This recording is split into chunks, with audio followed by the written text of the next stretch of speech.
With the Lucky Land Slots, you can get lucky just about anywhere. This is your captain speaking. We've got clear runway and the weather's fine, but we're just going to circle up here a while and get lucky. No, nothing like that. It's just these cash prizes add up quick. So I suggest you sit back, keep your tray table upright, and start getting lucky. Play for free at LuckyLandSlots.com. Are you feeling lucky? No purchase necessary. Void where prohibited by law. 18 plus terms and conditions apply. See website for details.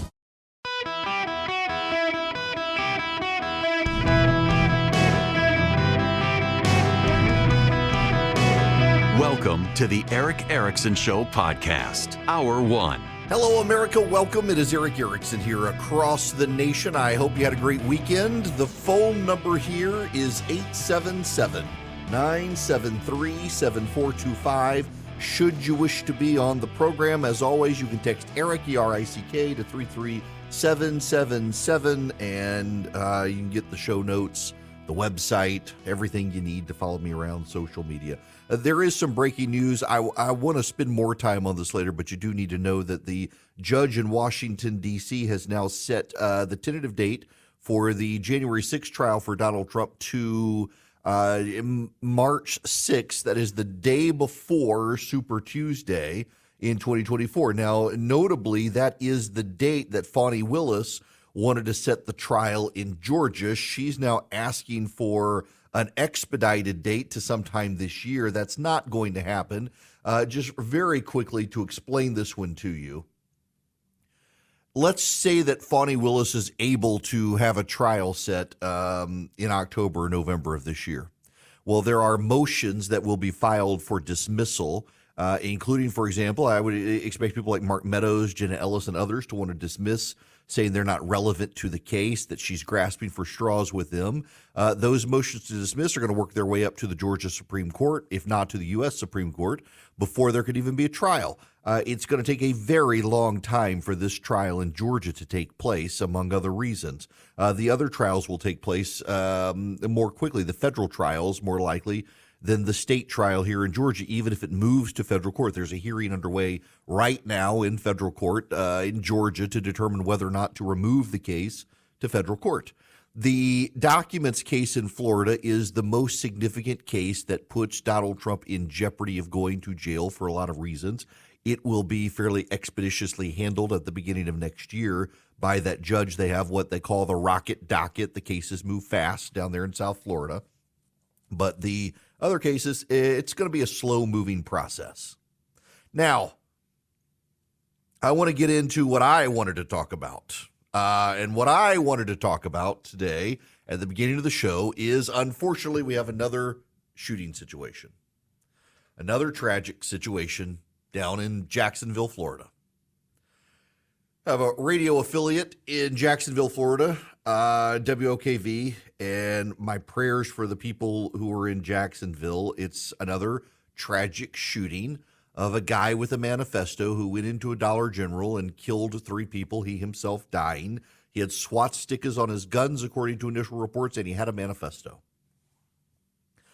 I want to take a different approach to the story than what much of the national media is taking, because I believe the media is focusing on narrative with the Democrats, the rise of white nationalism and the like, and they're excluding other conversations willfully so. Have you heard the names Steve Blizzard, Ronald Jeffers, Scott Levitt, Shirley Levitt?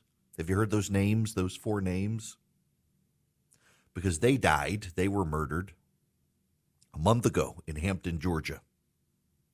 They were all killed by a veteran suffering from mental illness who happened to be black. He did not use an AR-15. He then shot several police officers as the police started a manhunt, and he wound up getting killed in the process. He was suffering from mental illness. 4 white people killed by a black shooter in Hampton, Georgia did not make national news, did it? Or consider back the weekend of the shooting in Alabama. Remember this? It was a Sweet 16 birthday party. 6 killed, a couple dozen wounded at this birthday party. The reporters asked openly, were AR-15s used? No, it was just handguns. All of the shooters were black. All of the victims were black. It is percolated every once in a while in the news, some of the details. It now appears that perhaps someone at the party opened fire first, and then the 6 shooters who killed 6 people retaliated. The original shooter himself killed in the process, it appears. That same weekend in New York, a white girl in a car with some friends accidentally made a wrong turn into someone's driveway. As the car turned around to pull out, the old man in his 60s, white guy, came out, opened fire on the car without real cause, and the girl in the back seat was shot and killed. She was white. He was white. The media barely mentioned the story nationally. Same weekend as the mass shooting in Alabama. And then that weekend, there was also a shooting. You will recall this one because it's the one that got all the national press. A young black teenager went to the wrong street to pick up his siblings, knocked on the front door of a home. An 80-something-year-old white man shot through the front door, hitting the young black man, wounding him, not killing him. Thankfully, he lived. The family got more attention than the residents of East Palestine, Ohio did from the president. They got phone calls. The president used it to lecture people on racism in America and white supremacy. You didn't hear about the girl in the driveway who got killed. When it became obvious there were no AR-15s involved and it was black-on-black violence, the Sweet 16 party in Alabama, that faded. The kid who survived, God bless him, he survived, thankfully. He got a lot of media attention that weekend. You didn't hear about the 4 senior citizen white people killed by the black man. It didn't make national news. For that matter, barely made local news in Georgia. But this Jacksonville shooting, 3 black victims by a white shooter with a manifesto you're hearing about in Jacksonville, Florida. And manifesto, they always have a manifesto.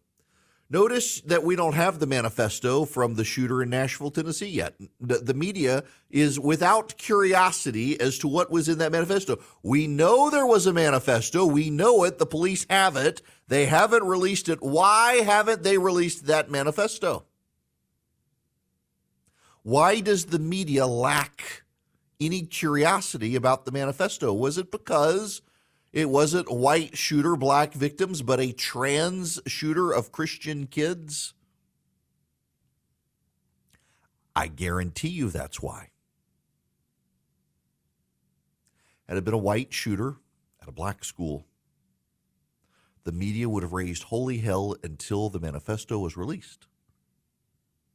But a transgender shooter at a Christian school, the media wanted to move on from that one as fast as possible. Not a helpful narrative. And therein lies the problem. We have been lectured by the American press for decades now about truth and the need for truth and truthfulness and truth-telling and how the truth matters, and yet the media really doesn't want to tell us the truth. They want to tell us a narrative, and the narrative that the left and the media want to tell us is the rise of right-wing violence, the rise of disaffected white people gunning down non-white people in the name of Donald Trump. That's what they want to tell us. Doesn't matter how truthful it is, doesn't matter how accurate it is, it's the narrative that matters. Floyd Lee Corkins walked into the Family Research Council intent on stuffing their faces with Chick-fil-A sandwiches after putting bullets in their head because he read the Southern Poverty Law Center website and was shocked and appalled that the Family Research Council was listed as an anti-gay group. They're a traditional Christian group, many of whom are friends of mine, and he decided to show up and murder them all and stuff their faces with Chick-fil-A sandwiches after killing them. The media moved on very quickly from that one. How can we forget how quickly the media and the FBI moved on from James Lee Hodgkinson? How could we forget that? Mark Walker, congressman from North Carolina, joined me on stage at the gathering weekend before last. He was on the soccer field that day. Or not the soccer field, he was on the baseball field that day. Steve Scalise was there, other Republicans were there. Mark Walker had to leave. He had to get back to the Capitol, and a man came up to him. It was James Lee Hodgkinson. Man came up to him and asked him, are those Republicans or Democrats on the field? Mark Walker said, those are the Republicans. The man said, thank you very much, and walked up to the fence, pulled out his gun, and began shooting the Republican members of Congress. The FBI refused to treat it as a politically motivated crime. It actually took, of all people, Nancy Pelosi. She gets credit for this. Nancy Pelosi demanded the FBI correct the record. Republicans were outraged as well. The FBI didn't want to treat it as politically motivated. When it turned out he was a Rachel Maddow watching Bernie Sanders supporter who wanted to kill Republicans because, again, the Southern Poverty Law Center website listed them as wanting to starve old people or some such. He was a big fan of the Southern Poverty Law Center, just like Floyd Lee Corkins. James Hodgkinson was politically motivated left-wing shooter, and the narrative had to die. When Gabrielle Giffords was shot by the nutter in Arizona, they blamed Sarah Palin and Republicans until it turned out he was at best apolitical, at worst a socialist. The media doesn't care about the truth, and they don't care about the victims unless the victims are black and the shooter is white and he comes bearing an AR-15 with a manifesto. Then they want to play it up dramatically. Is it any wonder that so many people no longer believe the media? Is it any wonder so many people believe the media is carrying forward agendas and not interested in reporting facts and truth? Is it any wonder how many conspiracy theories these days have become real, not because people are crazy conspiracy theorists and they've taken over, but because so many mainstream Americans who are not conspiracy theorists figure out what the truth actually is? And the media tells them, no, you're wrong because the progressive elite have said otherwise. And then it turns out that the progressive elite were lying the whole time, and the media lacks the curiosity to call them out. The media lacks the curiosity to correct them. The media lacks the curiosity to cover it. They only want to cover the left-wing narrative, and the left-wing narrative of today is right-wing white supremacist crazies inspired by Donald Trump or gunning down black people across America, and they will ignore Steve Blizzard and Ronald Jeffers and Scott and Shirley Levitt, who were murdered by a black man in Hampton, Georgia, just a month ago because that crime didn't fit the narrative. And they will ignore the Sweet 16 birthday party in Alabama because it didn't fit the narrative. They will ignore anything that doesn't fit the narrative. They want to focus on right-wing crazies with AR-15s because it's all about white supremacy and racism, which is also why the media can't bring itself to acknowledge, admit, and confirm the obvious that COVID came from the Wuhan lab. Why admit it when instead you could say it's a bunch of right-wing racists who came up with the theory?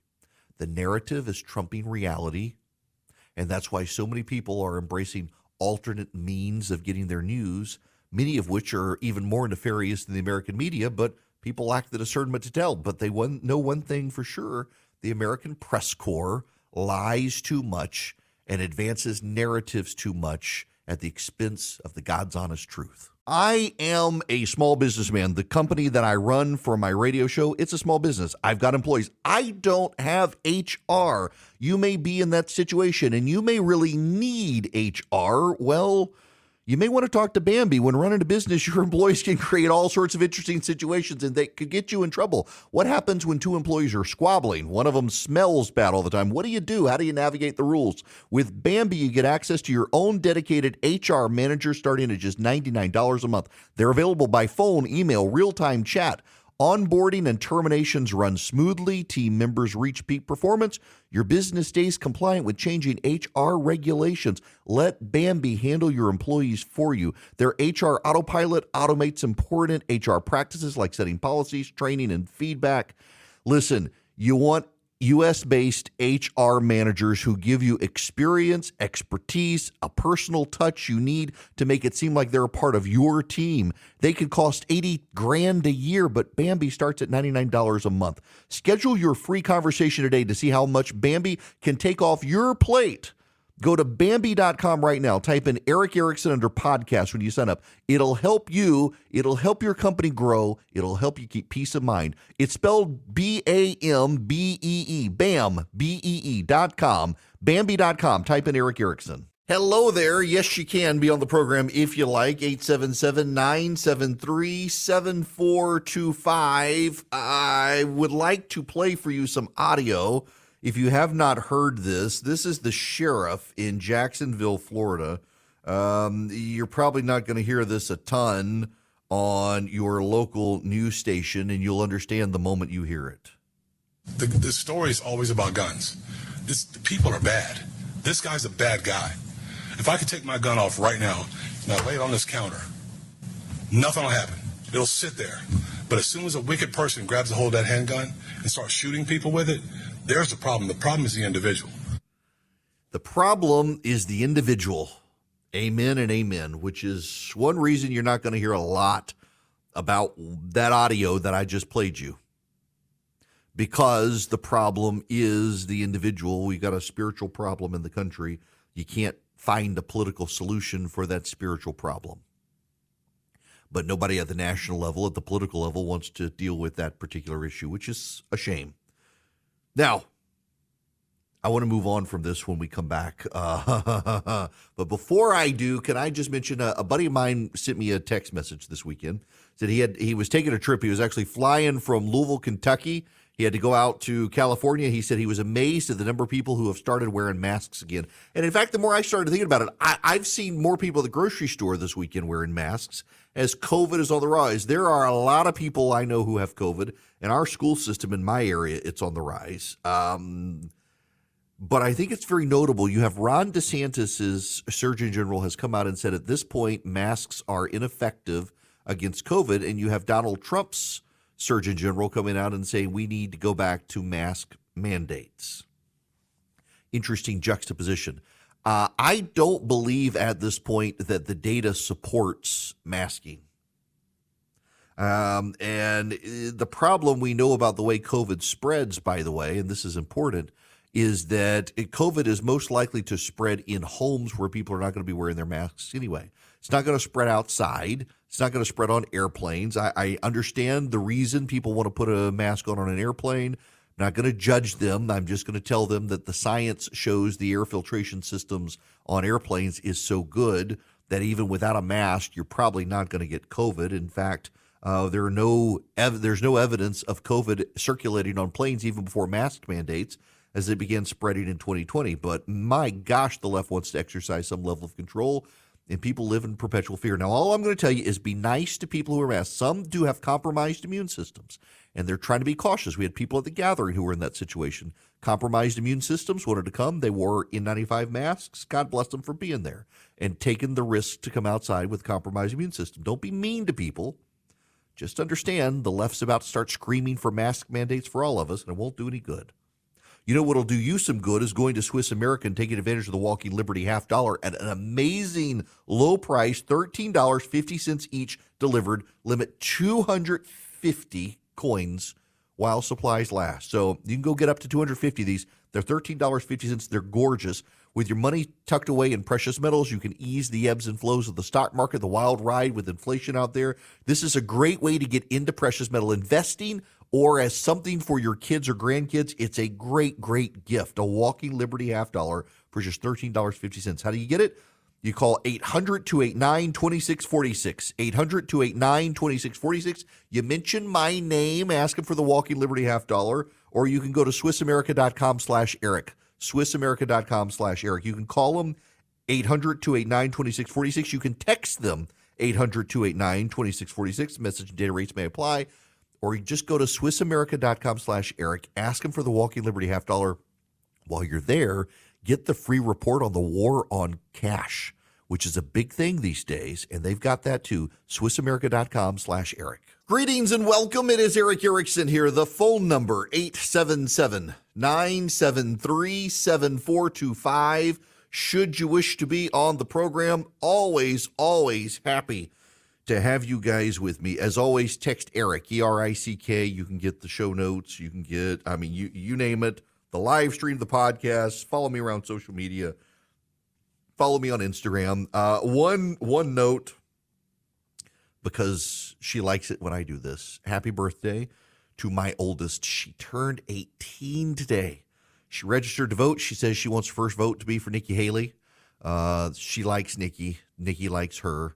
And that's what she wants to do. Just that and go to another Taylor Swift concert.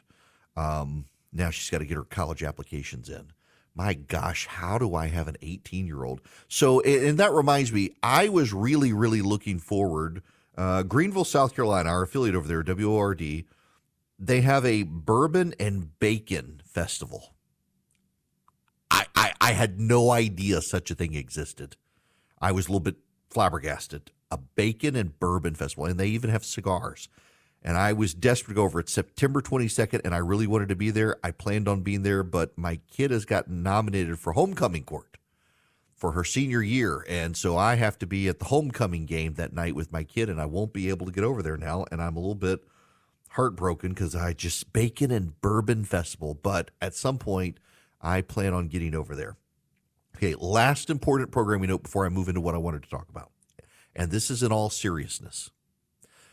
There is a hurricane coming. For those of you in the Southeast where I have many affiliates in Georgia and Florida and the Carolinas, there is a hurricane coming.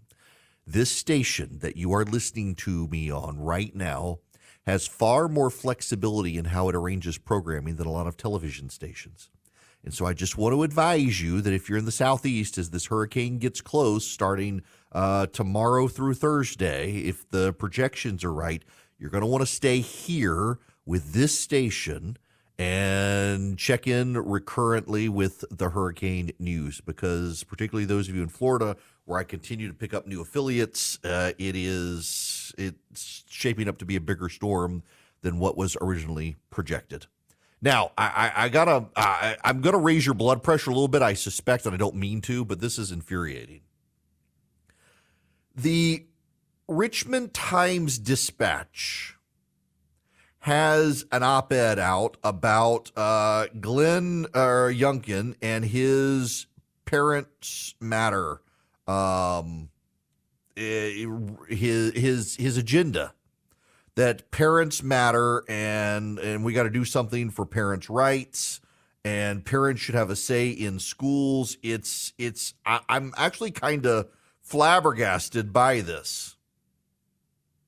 There's no denying the political gold that was and is Parents Matter. The campaign slogan that propelled Glenn Youngkin to the executive mansion in 2021 crystallized the frustrations of suburban voters during an unprecedented public health crisis. 18 months into the COVID-19 pandemic, schools were struggling to return to in-person learning amid political angst over face masks and science.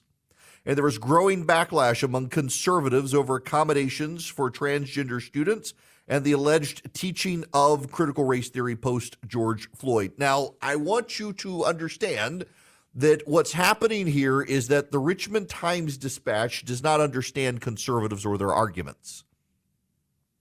You or I, as conservatives, have to understand the arguments of the left because they so dominate cultural institutions like the editorial pages of America's newsletters or newspapers. We have to understand those arguments. So, for example, conservative pro-lifers have always been better at explaining a progressive's position on abortion than a progressive has been explaining a conservative's position on abortion, because we have to understand their arguments because we confront them all the time, and they rarely in their bubbles have to confront ours. So when the editorialists at this newspaper say the alleged teaching of critical race theory post-George Floyd, no conservative has said that they are teaching critical race theory in school. What we have said is they are teaching other subjects like history and using critical race theory as the rubric through which it is taught. And that is the God's honest truth. It's why so many schools have DEI and CRT offices now.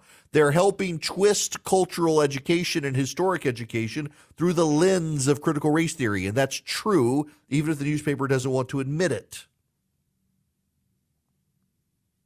What I find so notable here is the dismissiveness of the idea that parents should be involved. Listen to this. The beauty of Parents Matter is in its umbrella-like utility. Not buying that divisive concepts such as critical race theory, which isn't actually taught in public schools, should be pulled from make-believe curricula, or that transgender students are lurking in bathrooms ready to pounce on your unsuspecting gender-conforming child. There was actually a girl raped by a trans student in a Virginia public school bathroom, and the school system tried to cover it up. That is fact. Let me just, before my blood pressure boils over into stroke territory, let me just read you this last little bit here. Pay attention to this. This is the editorial board of the Richmond Times-Dispatch, the major newspaper in the state capital of Virginia. It's just difficult, if not impossible, to see how altering history standards, removing sexually explicit books, and focusing on who gets to use what bathrooms are going to help any student or school improve academically. Really? It's difficult, if not impossible, to see how altering history standards, removing sexually explicit books, and focusing on who gets to use what bathrooms are going to help any student or school improve academically. You understand what they're doing here is they're trying to say you shouldn't fight on these because it's not going to improve academic standards. Never mind, it's going to improve the overall welfare of the students and the well-being of the school by getting rid of pornography from the elementary school. Why bother getting rid of pornography from the elementary school? Because it's not going to improve test standards. That's their thinking, that it should be all about the test standard, which kind of tells you how bad the test standards are, that this editorial board thinks getting rid of pornography from an elementary school, we shouldn't waste our time with it. It's not going to help the test scores. Or the bathrooms. You know what? When your daughter goes to school every day and knows that there's been a rape in the girls' bathroom by a trans student, it probably will help the student's well-being and mental state of mind.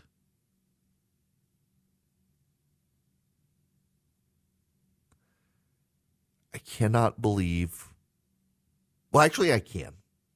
These progressives, they can't do it.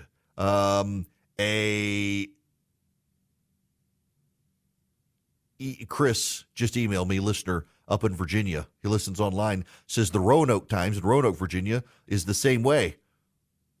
That brings me to my subject line. Let's not forget the newspaper is just another branch of the media. Says it's a media problem, not a newspaper problem. He's right about that. It's not a newspaper problem. It's a media problem. The media does not understand what parents' rights movements are about. And get this now. This is from Maryland. A federal court in Maryland decided Thursday that parents cannot opt their children out of reading books with alphabet gang content in the Montgomery County schools. In Tamer Mahmood versus Monica McKnight, parents sought to reinstate a Montgomery County public schools policy that would allow them to opt their children out of reading and discussing books with LGBTQ plus. Remember, that's the premium gay. The plus is the premium gay. LGBTQ plus characters in elementary schools. The parents argued the content in these books was a form of indoctrination that violated their family's religious beliefs. Judge Deborah Boardman, a Biden appointee, concluded that the parents' asserted due process right to direct their children's upbringing by opting out of public school curriculum that conflicts with their religious views is not a fundamental right. The judge denied the parents' request for an injunction that would allow them to opt their kids out their kids when school begins today. Because the plaintiffs have not established any of their claims is likely to succeed on the merits, the court need not address the remaining preliminary injunction factors. Nonetheless, Because a constitutional violation is not likely or imminent, it follows that the plaintiffs are not likely to suffer imminent irreparable harm, and the balance of the equities and the public interest favor denying an injunction to avoid undermining the school board's legitimate interest in the no opt-out policy. You got this. So Montgomery County school systems, pay attention to the name of the plaintiff. This is not some Christian nut job. Tamer Mahmood, Muslim families in Montgomery County, Maryland, do not want their Muslim children indoctrinated with LGBTQ plus propaganda in the elementary school. The Montgomery County, Maryland public school system decided that kids as early as kindergarten need to start building awareness about gay and trans issues. The Muslim parents, not the Christian parents, the Muslim parents were outraged. What the Montgomery County public school system decided to do was get rid of the opt-out provisions. Up until this year, when they decided to aggressively push this, families could, for religious concerns, opt their children out of this sort of teaching, and not anymore. And a Biden-appointed federal judge says it is not a fundamental right to avoid having your children indoctrinated into sexual issues at school.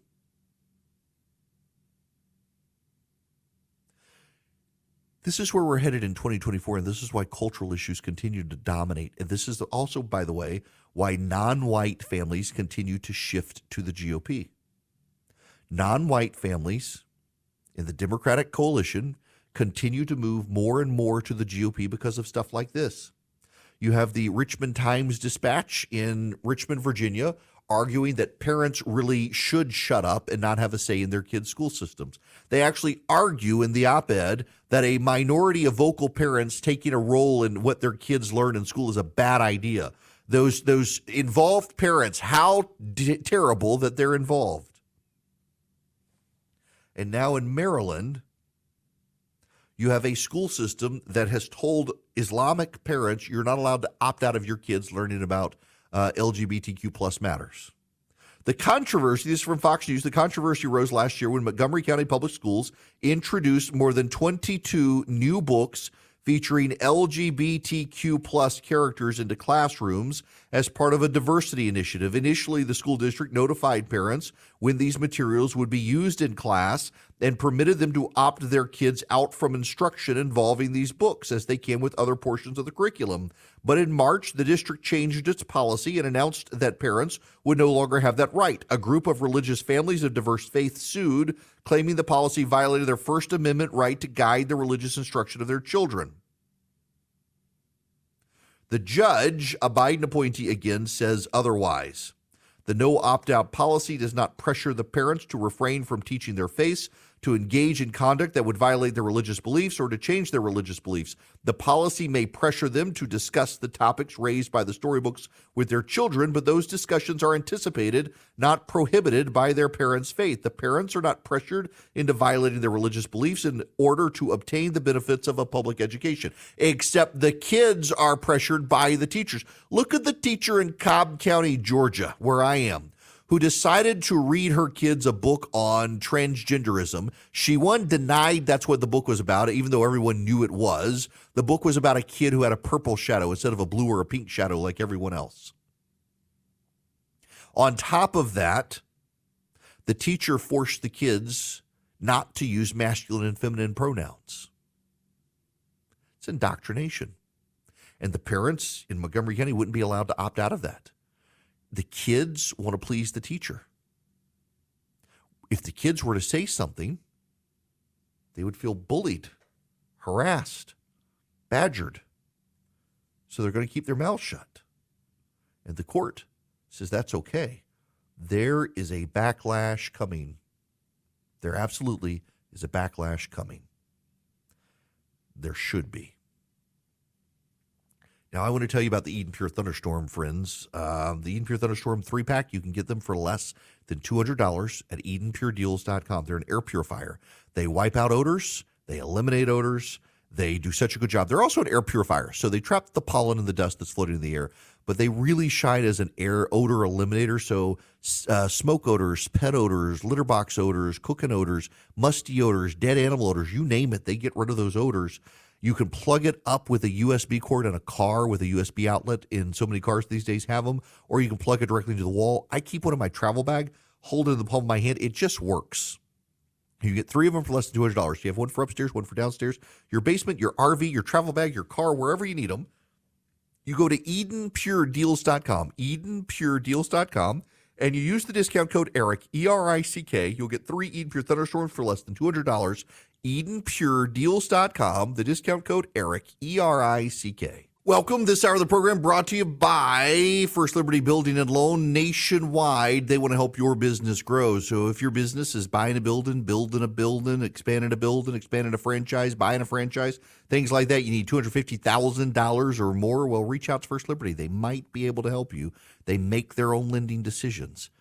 Go to FirstLibertyGA.com, FirstLibertyGA.com. Tell them I sent you. Just spend 10 minutes with them. See if you're a good fit for them for you. FirstLibertyGA.com. Some notable news out there that I don't want to spend a lot of time on other than to point out I was right. There's a lot of post-debate polling.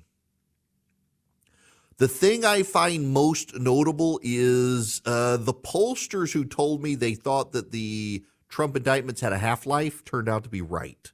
There has not been a massive surge for Donald Trump with all the indictments and the mugshot and all of that. Didn't happen. He's kind of slipping a little bit in some of the polling, holding steady in others, but no bounce in anything. DeSantis does appear to be getting a second look. Ramaswamy is getting a first look, and it's decidedly mixed. Nikki Haley is also suddenly getting paid attention to in the polls. Even Mike Pence got a little bounce out of his debate performance. The conclusion from a lot of people is that it did impact Donald Trump to a degree and positively impact Ron DeSantis, that Trump did not participate in that debate last week, that over 12 million people did watch it. The numbers expected to go up a little more when you take into account streaming as opposed to actual on television watching. But the big thing is that there's no real upward movement. Donald Trump appears to have hit a ceiling. The question is what happens thereafter. Now, I will tell you that here in Georgia right now, Mark Meadows is testifying in federal court about his motion to move his case to federal court. Now, he's only made a motion to move himself to federal court. The law is somewhat vague as to whether the whole case must be moved if one is moved or if one can be moved. So you have to try concurrently in state court and federal court. My guess is that they would move the whole thing to federal court. You should also know John Eastman has refused to file a motion for speedy trial in Fulton County. So a couple of the Sidney Powell and others have requested a motion for a speedy trial. They essentially want to call bluff on Fani Willis, claiming she doesn't really have the goods, except they forget Fani Willis has been toying with this thing for like a year and a half. She's built the case. We'll see how this plays out. But the bottom line here is that we've kind of reached the ceiling for Trump momentum based on the indictments. And the question is, does he have a floor, and do voters even care? Increasingly, general election voters look like they care greatly about the situation. Something like 55 to 60% of voters think he might have committed a crime. Those are registered voters. But will it even matter? Republican voters, if the election were held tomorrow, would nominate the man. And by the way, there's still a chance he could win because a lot of voters are really upset with Joe Biden's age, which we'll get into when we come back. But first, can we talk about unicorns and magical thinking among the people of America these days? Judy was boring. Hello. Then Judy discovered ChumbaCasino.com. It's my little escape. Now Judy's the life of the party. Oh, baby, mama's bringing home the bacon. Whoa, take it easy, Judy. The Chumba life is for everybody. So go to ChumbaCasino.com and play over 100 casino-style games. Join today and play for free for your chance to redeem some serious prizes. ChumbaCasino.com. No purchase necessary. Void where prohibited by law. 18+ terms and conditions apply. See website for details.